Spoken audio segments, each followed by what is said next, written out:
The recall. The recall was horrific for all of us, and you know that as well as any of us. It was a terrible, terrible event.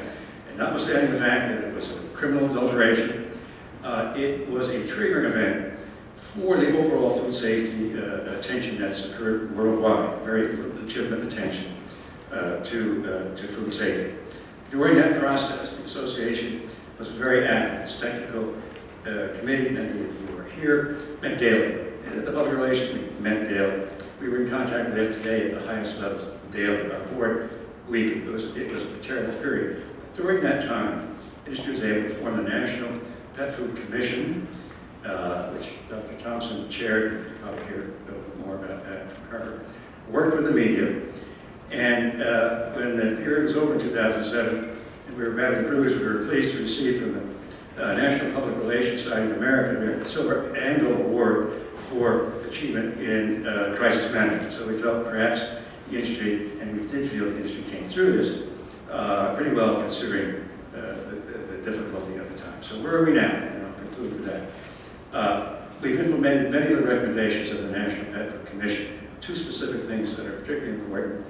Through these working groups, and this was extremely difficult to get competing companies to share their problems, but we came out with a document, two documents that are definitive.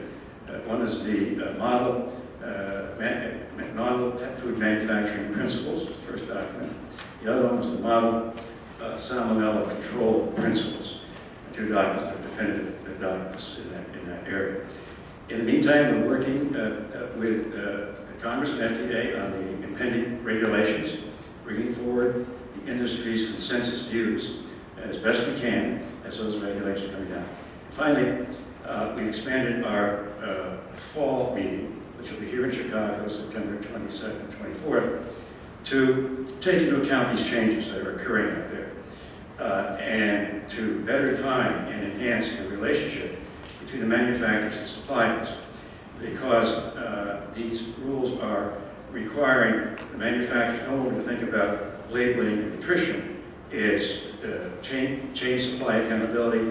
We're all very much involved in this together. We always have been, but even more so now. So that'll be a session in which the manufacturers, we're combining with the National Grain and Feed Association, so it'll be the manufacturer as part of that association, plus the pet food manufacturers at this session with some good technical sessions focused on food safety and the areas that are going to come at us in terms of the new regulations, things, how to deal with those regulations that are coming. So in conclusion, I'd like to make an observation about, to put this subject of pet food safety in context, if I may. We did a little check in our office of the FDA webpage in terms of the total notices that FDA has listed there of pet food incidences related to recalls.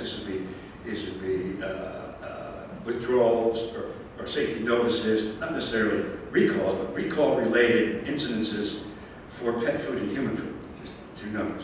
And I'll give you the number for pet food. The number of the total things there are 12. And they're not necessarily recall, but that's the number. This is apples to apples, the same type of thing. Notices. What would you think the number would be for human food? FDA notices this year. Anybody have a thought? 908.